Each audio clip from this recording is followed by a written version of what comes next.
요셉이 시종하는 자들 앞에서 그 정을 억제하지 못하여 소리질러 모든 사람을 자기에게서 물러가라 하고 그 형제들에게 자기를 알리니 그때에 그와 함께한 다른 사람이 없었더라. 요셉이 큰 소리로 우니 애굽 사람에게 들리며 바로의 궁중에 들리더라. 요셉이 그 형들에게 이르되 나는 요셉이라 내 아버지께서 아직 살아 계시니까 형들이 그 앞에서 놀라서 대답하지 못하더라. 요셉이 형들에게 이르되 내게로 가까이 오소서. 그들이 가까이 가니 이르되 나는 당신들의 아우 요셉이니 당신들이 애굽의 판자라. 함께 읽겠습니다. 당신들이 나를 이곳에 팔았다고 해서 근심하지 마소서. 한탄하지 마소서. 하나님이 생명을 구원하시려고 나를 당신들보다 먼저 보내셨나이다. 아멘. 자, 오늘 이 시간에는 내가 사랑하는 말씀 시리즈 23번째 창세기 45장 5절 말씀을 중심으로 관점에 대하여 한번 따라하겠습니다. 관점에 대하여 한 번 더 하겠습니다. 관점을 바로 갖자. 관점을 바로 갖자. 네, 이런 주제의 말씀 함께 나누겠습니다. 아시는 대로 관점이라는 말은 국어사전에 보면 어떤 사물이나 어떤 상황을 바라보는 각도, 입장, 태도, 이것을 우리가 관점 이렇게 부릅니다. 참 중요하죠. 어떤 관점으로 사람을 보고 어떤 관점으로 사건을 보느냐는 너무 중요하지 않습니까? 같은 사람, 같은 상황이어도 관점에 따라서 해석도 달라지고 해결책도 너무 판이하게 달라질 수 있기 때문입니다. 그 관점에 따라서 잘 해결되기도 하고 관점을 잘못 가지면 못 해결할 수도 있고 좋은 관점을 가지면 좋게 해석되고 나쁜 관점을 가지면 나쁘게 해석되기도 하고 관점은 너무 중요한 것입니다. 특별히 저와 여러분들은 성도 아닙니까? 하나님과 성경을 믿는 사람들입니다. 당연히 좋은 관점을 가져야죠. 성경적 관점을 가져야 합니다. 자, 그런 점에서 오늘 말씀이 그동안 여러분들이 어떤 사람과 사건을 두고 어떤 식으로 보아왔는지를 여러분의 관점을 한번 재점검해 보시고 정말로 믿음의 사람들이 어떤 관점을 갖고 살아야 할지 한번 붙드는 그런 계기가 되셨으면 좋겠습니다. 먼저 저는 오늘 이 시간 설교를 좀 하기 전에 성공의 신학자, 미국의 성공의 신학자였던 마커스 보그라는 사람이 믿음의 4요소에 대해서 말씀하신 내용이 있는데 잠깐 설명을 드려보도록 하겠습니다. 기독교의 심장이라는 책에 나오는 내용인데 그는 책에서 정리하기를 다음과 같이 믿음은 4가지 요소가 있다. 첫 번째 아센수스의 믿음, 두 번째가 피두시아의 믿음, 세 번째가 피델리타스의 믿음, 네 번째가 비시오의 믿음, 이렇게 되어 있습니다. 이 아센수스라는 말은 동의라는 뜻이고요, 피두시아라는 말은 의탁이라는 뜻이고요, 피델리타스라는 말은 충성 그런 뜻이고요, 그리고 비시오라는 말은 시각 그런 뜻입니다. 자, 이 4가지 단어가 얼마나 우리에게 중요한 건지 잠깐 설명 드려보도록 하겠습니다. 먼저 신앙의 시작은 아센수스로서의 믿음으로 시작하는 거다. 아센수스라는 말은 동의라는 뜻이라고 말씀드렸어요. 동의, 지적 동의가 있어야 된다. 우리가 어떤 개념이나 관념이나 사상에 대해서 먼저 믿음이 생기려면 그것에 대해 지적으로 동의를 해야 하는 겁니다. 성경이 선포하는 하나님의 창조, 성경이 규정하는 죄의 시작, 성경이 제시하는 구원의 도리, 성경이 가르치는 삶의 가치, 성경이 내다보는 인류의 미래 등등에 대하여 성경의 그 내용이 맞다라는 전적인 지적 동의가 믿음이라는 것을 시작하게 만드는 겁니다. 신앙인이라면 누구나 이 성경이 말하는 핵심 진리에 대하여 지적으로 동의해야 신앙이 시작된다. 자, 이건 여러분 금방 제가 지금이라도 여러분에게 설명을 드릴 수 있는 게 뭐냐면, 자, 예전에 제가 말씀드렸던 것처럼 사실 우리는 태초부터 하나님의 형상대로 지음받은 그분의 창조, 그분의 작품이죠. 자, 동의하십니까, 여러분? 자, 우리는 하나님의 형상과 모양대로 지음받은 하나님의 작품입니다. 작품이에요. 완벽하게, 그 어떤 피조물보다 완벽하게 디자인된 작품입니다. 그래서 하나님이 그 작품을 만들어 놓으시고 너무 좋아하셨습니다. 생육하고 번성하고 충만하고 다스리라고 많은 축복도 주셨습니다. 그런데 인간이 그 은혜를 망각하고 사탄의 꾀임에 넘어가서 선악과를 먹음으로 하나님께 도전하면서 폐품이 전락합니다. 폐품으로 전락해버립니다. 작품이었던 사람이 쓸모없는 폐품처럼 전락해버립니다. 자, 이것도 동의하십니까? 아멘이죠. 위대한 작품이 쓸모없는 폐품으로 전락했다. 그래서 하나님이 주신 소중한 권세들도 다 잃어버리고 세상을 다스리기는커녕 세상에 굴복하고 예배할 줄 모르고 순종할 줄 모르는 사람으로 전락해버립니다. 그래서 인간이 스스로 자구 노력이라는 것을 시작합니다. 폐품이 된 그 이유를 묻고 하나님 앞에 회개하기는커녕 자기 스스로 뭔가를 가치를 높이기 위해서 애쓰게 됩니다. 말하자면 인간의 지식이나 기술을 총동원해서 문명을 발전시켜 부라는 이 땅의 가치를 만들어 감으로써 스스로를 상품화합니다. 상품화합니다. 하나님의 작품이었으나 죄로 말미암아 폐품으로 전락한 자기 인생을 되돌리기 위한 회개보다 인간의 지식과 기술을 개발하여 자신을 고도의 효용성 있는 상품으로 만들기 시작합니다. 거기다가 지식지상주의, 외모지상주의, 기술지상주의를 얹어 놓음으로써 세상에서는 통하는 효용성이라는 가치만 발전시킵니다. 자, 그러다 보니까 여러분 아시는 대로 누구는 그 값이 천정부지로 치닫습니다. 부자와 권력자, 유명한 자들은 좋은 대접도 받아요. 하지만 가난하고 못 배우고 못나고 한 사람은 도태되어서 소외되어 대접받지 못합니다. 그 때문에 우리 안에 생긴 것이 양극화. 그래서 어떤 사람들은 사치품 인생이 되고 어떤 사람은 불량품 인생이 됩니다. 사치품이 되어 퇴폐와 향락을 즐기는가 하면 어떤 사람은 불량품이 되어 괴로워하고 우울해지기도 하는데, 자, 이것이 우리의 현실입니다. 자, 여기도 동의하시면 아멘.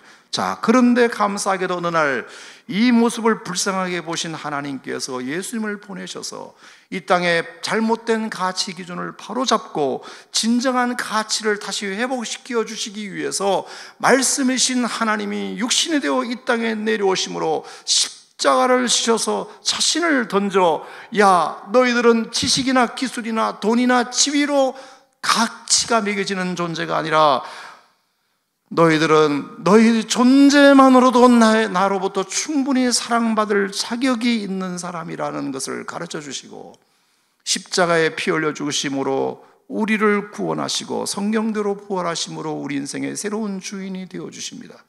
그래서 그 사랑을 받아들이는 자, 자기 죄를 십자가 앞에서 회개하고 부활의 주님을 자기 인생의 주인으로 모셔드리는 자를 진품, 명품이 되게 하시는 거죠.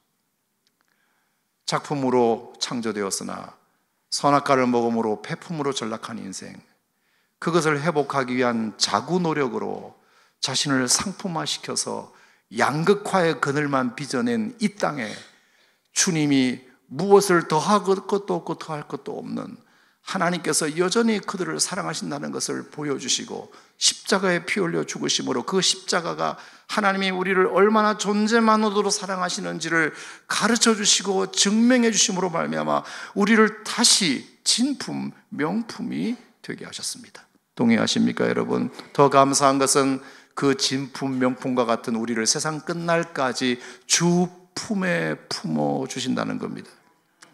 진품, 명품은 아무렇게나 버려둘 수 없기 때문입니다. 아무데나 보관할 수 없기 때문입니다. 장롱 안에 감추어둔 보화는 누구든지 훔칠 수 있고 주품에 감추어둔 보화는 훔쳐도 못 가고 해칠 수도 없고 건드릴 수도 없기 때문입니다. 요한복음 10장 28절 29절에 보면 내가 너에게 영생을 주노니 영원히 멸망치 아니할 터이요 내 손에서 너희를 누구도 빼앗을 자가 없느니라. 여러분, 이것이 기독교입니다. 이걸 믿는 게 기독교 신앙입니다. 동의하십니까, 여러분? 자, 이렇게 여러분이 아멘으로 동의하셨잖아요.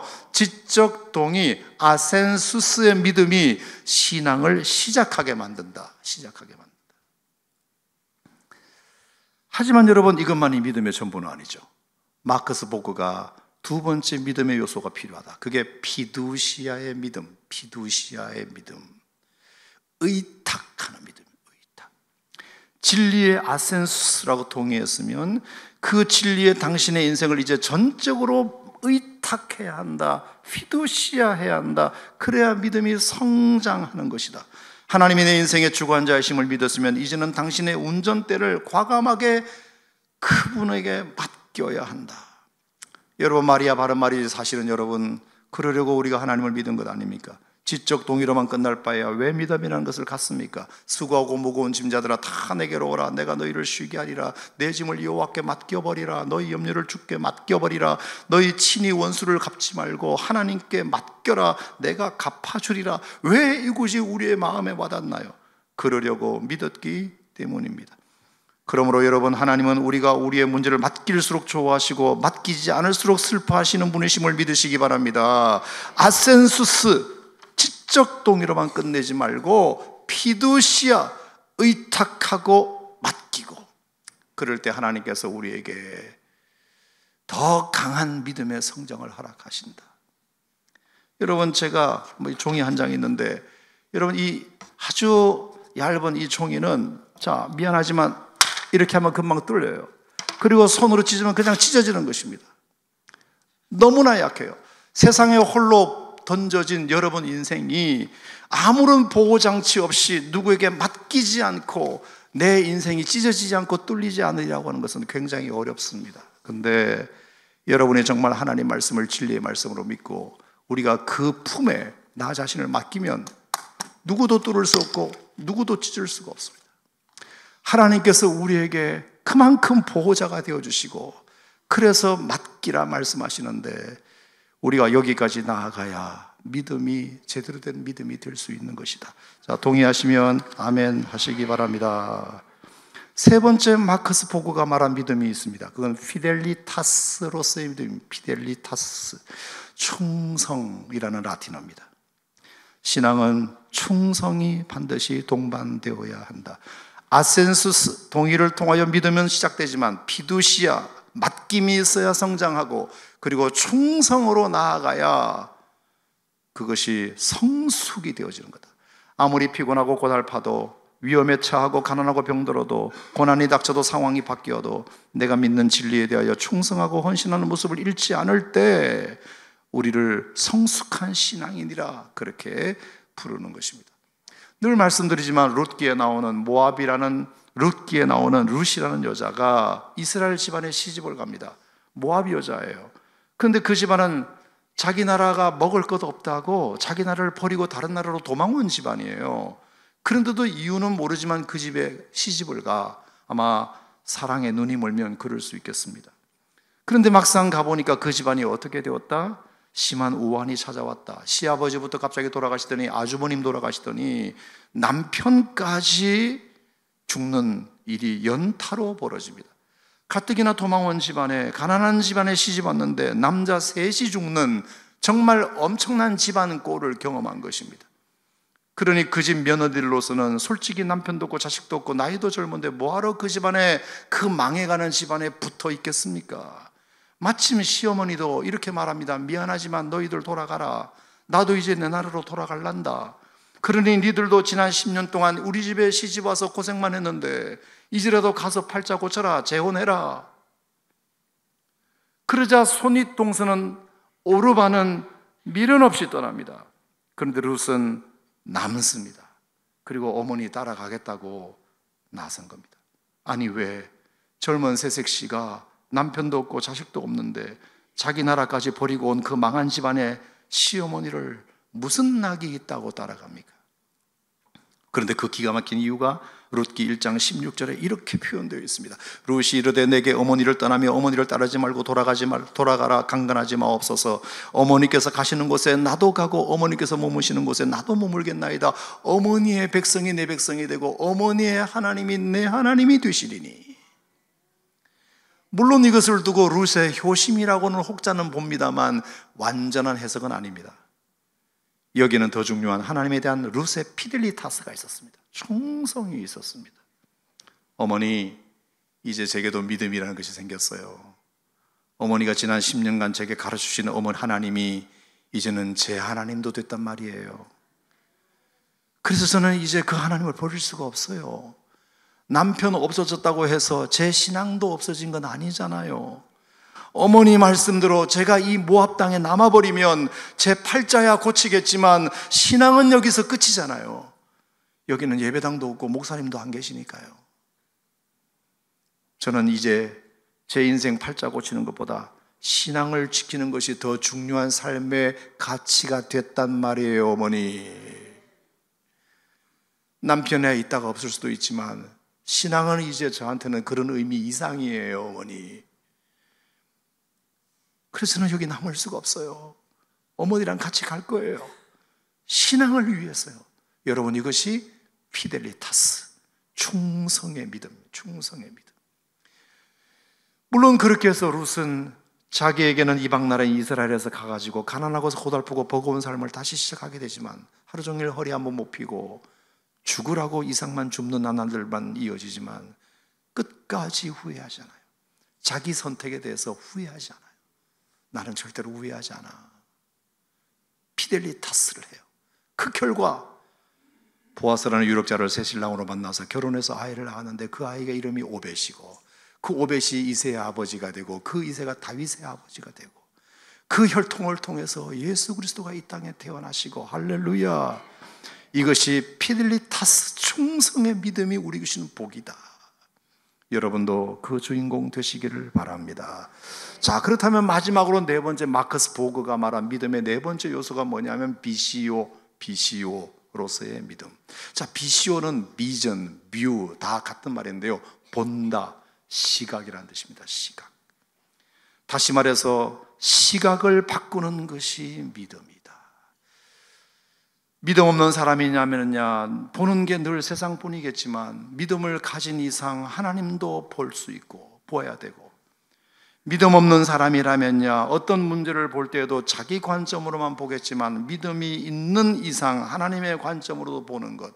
믿음이 없는 사람이라면요, 세상의 어두운 면만 보겠지만 믿음이 있는 이상 밝은 면도 볼 줄 아는 것.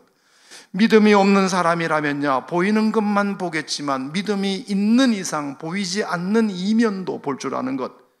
믿음이 없는 사람이라면요, 현재만 보겠지만 믿음이 있는 이상 미래도 볼 줄 아는 것. 믿음이 없는 사람이라면요, 불평거리만 보겠지만 믿음이 있는 사람이라면 감사거리도 보는 것. 믿음이 없는 사람이라면요, 내 관점에서만 보겠지만 믿음이 있는 이상 상대방 관점에서도 볼 줄 아는 것. 여러분, 이것이 저는 믿음의 완성이라고 생각합니다. 그러므로 결국 우리의 문제는 정말로 봐야 할 것을 제대로 안 봐서 생긴 문제다.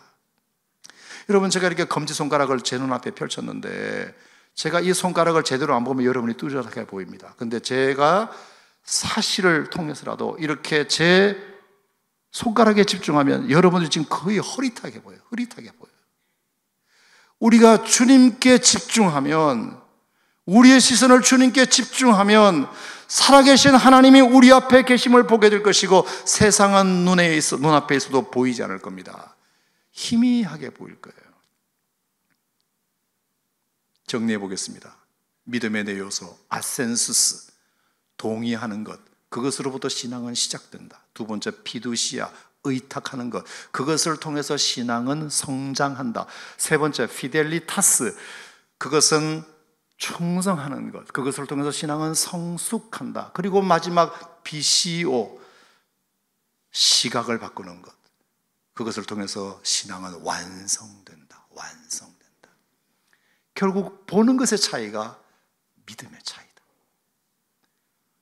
창세기 오늘 45장 5절에서 요셉이 보여주고 있는 모습이에요.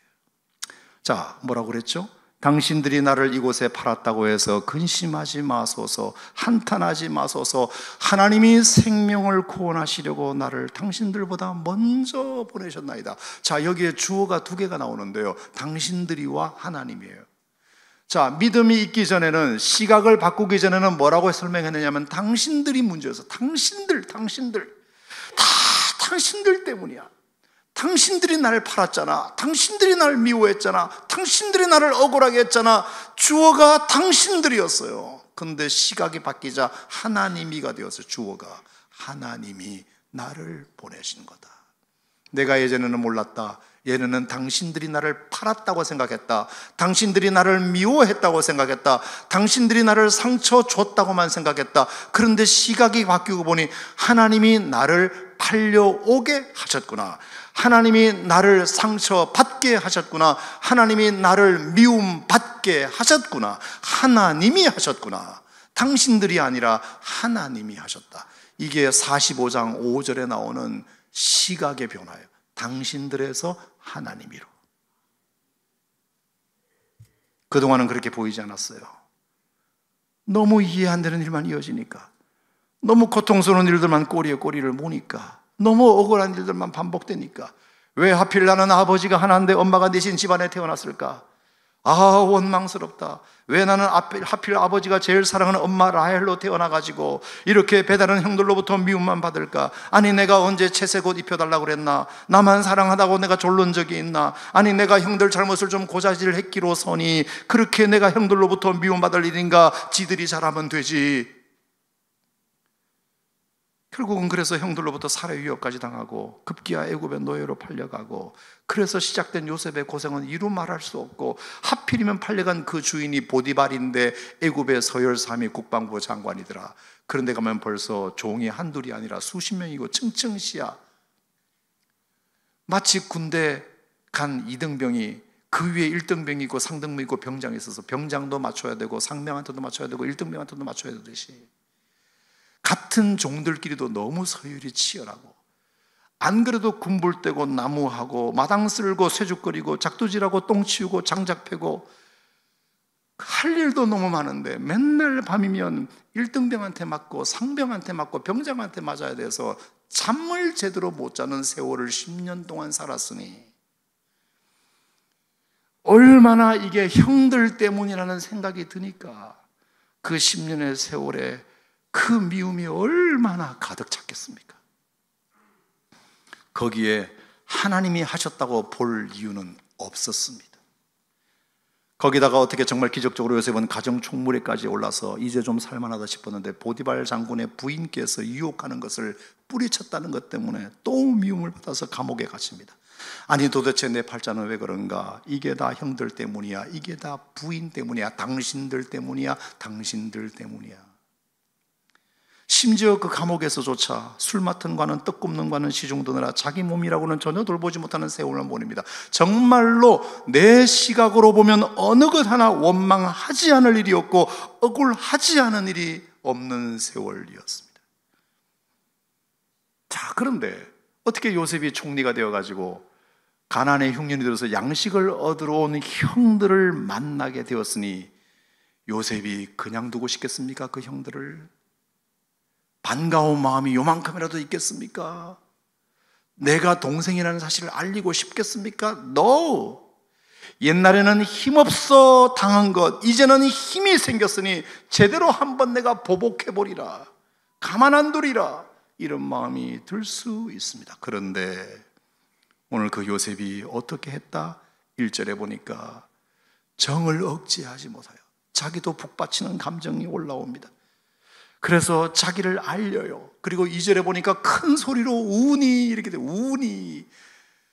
지금 10여 년 동안 요셉은 울고 싶어도 혼자 울었지 다른 사람 앞에서 운 적은 없어요. 자존심 상해서 약해질까 봐 한 번도 운 적이 없어요. 근데 그 눈물보가 형들 앞에서 터져요. 큰 소리로 우니.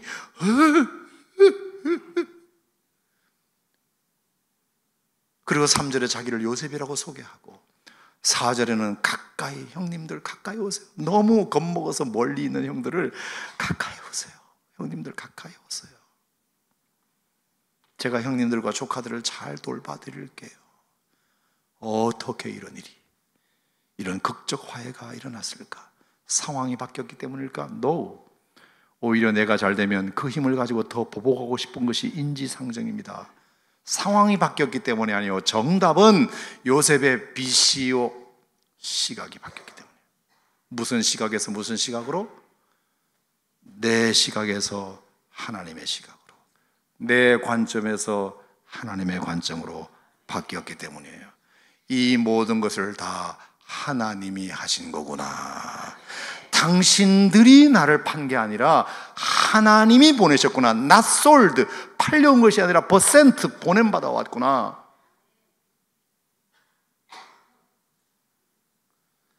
결국은 이렇게 오늘의 나를 만드시려고 미움받게 하셨구나, 팔려오게 하셨구나, 갇히게 하셨구나. 애굽의 고위들까지 옥에서 만나 시중들게 함으로 애굽의 정세들까지 익히게 하셨구나. 하나님이 이 땅에 나를 총리 만드시려고. 아멘 아닙니까 여러분? 우리가 하나님의 관점으로 보는 것은 삶을 해석하는데 얼마나 중요한지 몰라요. 관점을 바꾸세요. 내 시각에서 하나님의 시각으로, 내 관점에서 하나님의 관점으로.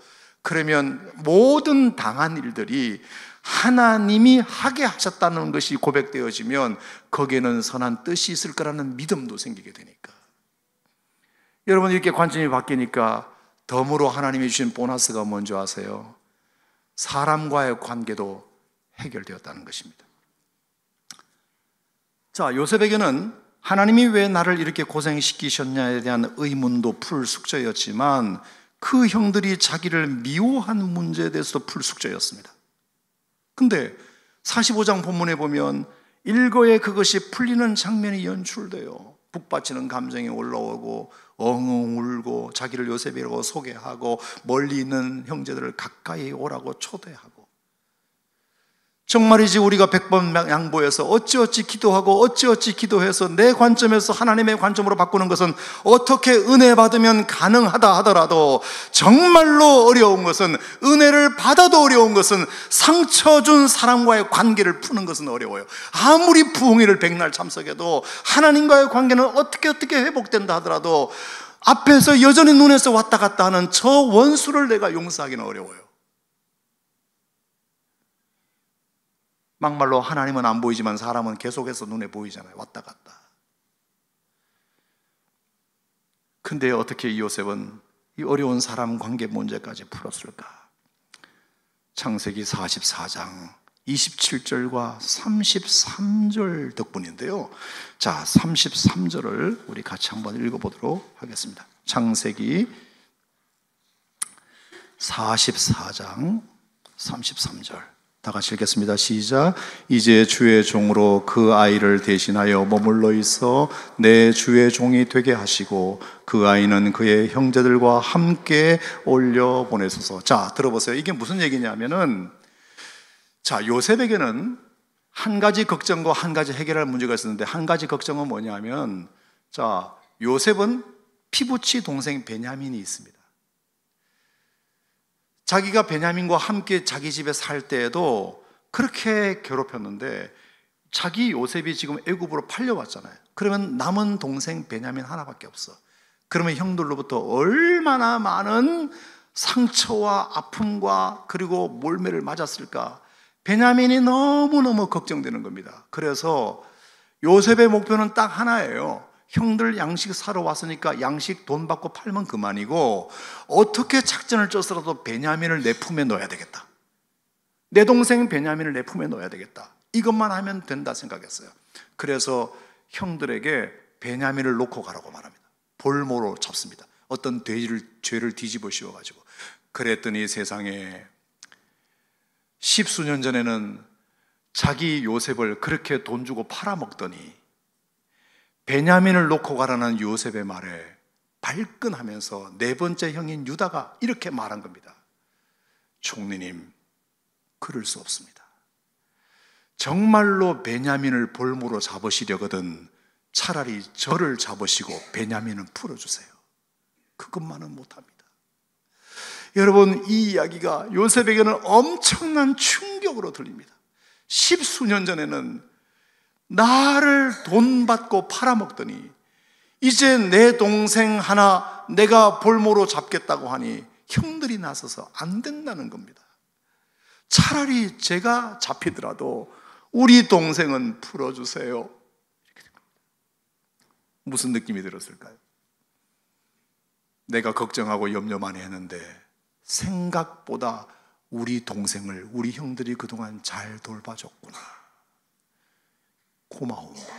자, 따라합시다. 고마운 마음. 고마운 마음. 한 번도 형들에 대해서 고마운 마음을 요셉은 가져본 적이 없어요. 근데 자기 가장 염려했던, 베냐민 놓고 온 것에 대해서 염려했던 그 염려가 일거에 사라져요. 왜? 형들이 내 동생을 그렇게 아끼고 있었다는 것을 알게 된 거거든요. 마음이 싹 풀어졌어요. 근데 결정타, 상처받은 것은 아직도 안 풀렸어. 근데 44장 27절에서 풀렸어요. 자, 44장 27절 시작. 주의 종 우리 아버지가 우리에게 이르되 너희도 알거니와 내 아내가 내게 두 아들을 낳았으나. 자, 이게 별거 아닌 것 같은 구절인데요. 자, 가만히 보세요. 주의 종 우리 아버지가, 야곱이 우리에게 늘 말하기를, 얘들아, 이놈들아, 너희들도 알지, 내게는 말이야 아내가 하나 자식은 둘 밖에 없어. 여러분, 이 말은 무슨 말일까요? 그러면 루벤, 시므온, 레위, 유다, 갓, 아셀, 단, 납달리 이런 친구들은 자기식이 아니라는 뜻이잖아. 자, 여러분 한번 입장 바꿔 생각해 놓고 봐봐요. 내가 만약에 루벤, 시므온, 레위, 유다, 갓, 납달리, 단, 아셀이라고 생각합시다. 근데 아빠가 맨날 우리들 모아놓고 아침 조회 시간에 떠들어대는 소리가 뭐냐? 니들 이렇게 많이 모였어도 다 내 자식 아니야. 내게는 요셉, 베냐민 둘만 내 자식이야 이것들아. 그리고 너희들 엄마 내 부인 아니야. 내 부인은 라헬 하나밖에 없어. 여러분, 이건 존재 자체를 허무는 말이에요. 나를 낳아준 어머니가 우리 아버지의 부인이 아니래. 그 말을 듣는 자식들은 어떤 마음이었을까요? 얼마나 상처가 되었을까요? 근데 요셉은 잘난 척하고 아빠 옆에 붙어가지고 무릎하게 앉아서 사주는 채색 옷이나 입고 알랑방구 끼고 있으니, 이게 여러분 얼마나 꼴사나운 일입니까? 형들의 입장에서 생각해 보세요. 요셉은 자기만 상처받았다고 지금까지 생각했는데 오늘 이 형 얘기를 듣고 보니 어지간히 형들도 나 때문에 상처 많이 받았겠구나. 우리 형들도 채색 옷 입고 싶었을 텐데 나 혼자 사해보니까 얼마나 크게 샘났을까. 맨날 아버지가 나만 끼고 도니 얼마나 그 무릎에 우리 형들은 앉고 싶었을까. 아빠 무릎에 우리 형들도 앉고 싶었을 텐데 내가 그것을 차지하고 있었으니 형들은 근처에 오지도 못하고, 내가 피해자라고 생각했는데 내가 가해자네? 한 번도 지난 세월 동안 그 생각을 해본 적이 없어요. 근데 빛이요, 시각이 바뀐 거예요. 하나님이 그 모든 것들을 경험하게 하셨다고 생각하니까 하나님의 관점도 보게 되고 상대방의 관점도 보게 되고, 그러니까 너무 형들에 대해서 미안해지는 겁니다. 너무너무 미안한 겁니다. 한 번도 형들의 입장을 이해해 주지 못한 내가 못된 놈이구나. 그러니까 우는 겁니다. 미안하니까. 그래서 해결돼 버렸어요. 상황이 바뀐 게 아니라 시각이 바뀐 겁니다. 당신들이가 주어가 아니라 하나님이 주어가 되었기 때문입니다. 내 관점이 아니라 상대방의 관점에서 그 상황을 바라보니까 충분히 형들이 그럴 수 있다. 여러분, C.S. 루이스가 고난은 하나님의 메가폰이라 그랬어요.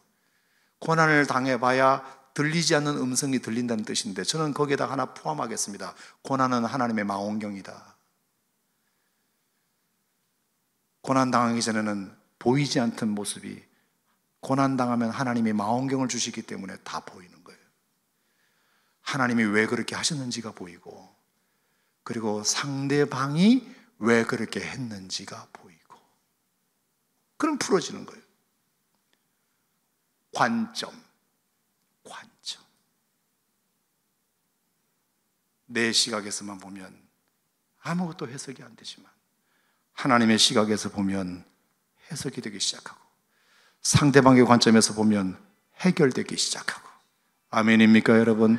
아멘입니까 여러분? 오늘 설교가 여러분에게 도움 되셨으면 좋겠어요. 관계를 푸는데 도움 되셨으면 좋겠어요. 고난은 하나님의 메가폰이지만 고난은 하나님의 망원경이기도 합니다. 보지 못한 것을 보게 만드는 이 시각을 여러분 잘 회복하셔서 성경다운 관점, 성도다운 관점을 가지고 세상을 바라보고 사건을 바라보고 사물을 바라보고 사람을 바라보는 여러분 되시기를 주의 이름으로 축원합니다. 고마우신 하나님 아버지, 오늘 우리의 믿음의 4요소 아센수스 동의, 피두시아 의탁, 피델리타스 충성, 비시오 시각, 이 네 가지가 다 중요하지만 결국 믿음을 완성시키는 것은 시각을 바꾸지 않으면 안 된다. 내 시각에서 하나님의 시각으로, 내 관점에서 상대방의 관점으로 보기 시작할 때 우리가 그동안 못 봤던 것을 보게 된다. 내가 몰랐던 것을 알게 된다. 하나님, 그동안 내가 그렇게 살았던 것 용서해 주시고 다시 하나님의 관점으로, 상대방의 관점으로 보는 눈을 허락하여 주시옵소서.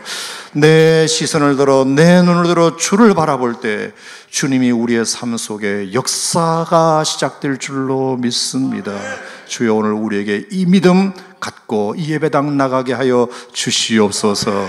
예수님 이름으로 기도하옵나이다. 아멘.